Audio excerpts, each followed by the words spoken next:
Hello and welcome to this tutorial. This is CSS lesson number 1. Today we're going to be covering for the first few minutes about what CSS is and how we use it.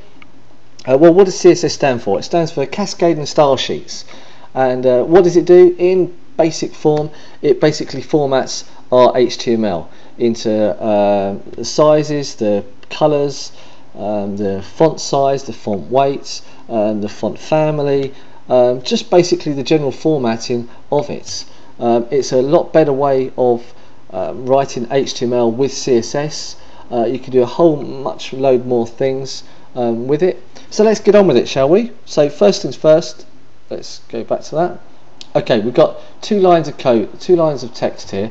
One saying text with no formatting, text with CSS. Well, actually, they neither have any format at the moment, but we're going to format this row of text here. So let's go to our index.html, which I'm sure you're a guru at writing already, so I won't need to go over it. We're going to ignore this line of code for now, but it's there. So okay, what we have is two paragraph tags, text with no formatting here, paragraph, and text with CSS. And inside this paragraph we have class. Well, this is the start of CSS basically. So this is your first lesson, is the class. So this is the attribute. Class equals the para class. Okay, and this para class will format everything within inside this paragraph. And if you want to use this para class again, you can use it over and over and over again by just giving something the class of para. Okay, which saves a lot of writing. So let's give this para class some formatting, shall we? So what we do is we can put it in two ways. We can open the style tag within inside the head tag within our HTML document, and we say style type equals text / CSS, and then we come down here and we close the style tag. And what we do to open up a class is simply with a decimal, a period, a full stop, whatever you want to call it, and then open and close curly braces. Okay, and now within inside all this document is our class. This is called a command block. Now what we do is we basically want to format for this. We're going to format the font family, the font size, whether it's bold or not, and the color. So what we need first of all is, let's do the font family. So font dash family, that will change it from Vandana to Arial to Times New Roman to Georgia to anything you want. So all you've got to simply say is Vandana. Now you can put more than 1 on, 2 on, 3 on, 4 on, 5 on, and so on. So they're primary, secondary, third, fourth, fifth, sixth, and so on.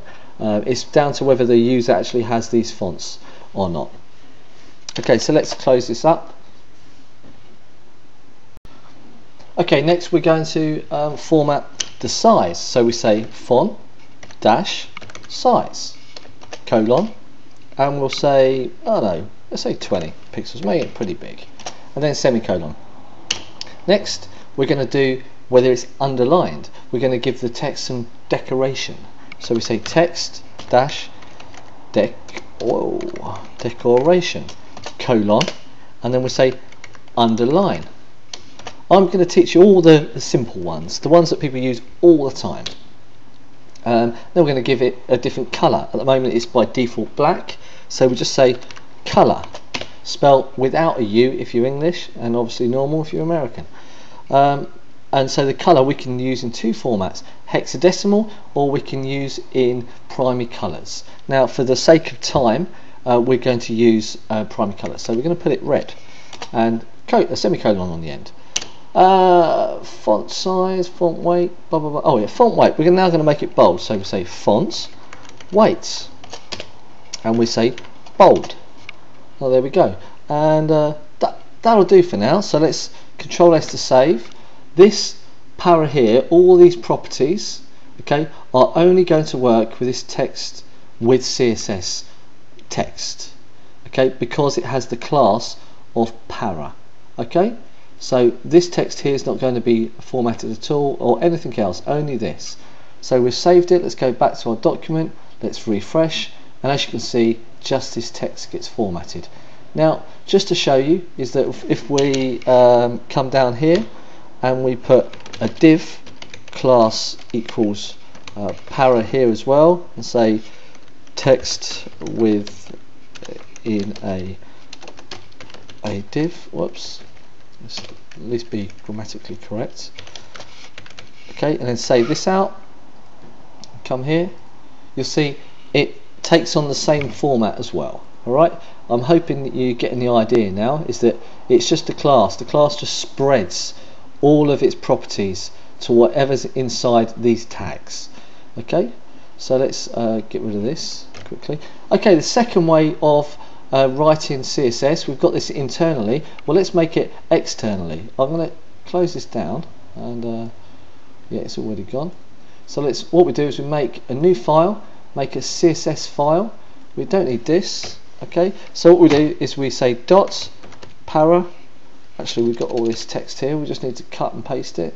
So let's copy and paste this in here, save this as layout.css. Doesn't matter what name you name it, just as long as it's .css. So we're going to save this on the desktop where our index.html is, so it's in the same level. Okay, that's that done. Now we can basically get rid of all of this, what we've just written.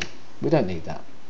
Now the way to link it is by using this tag here, which is the link tag, and we say rel equals style sheet, href equals layout, so we're just linking it basically, and style equals text / CSS.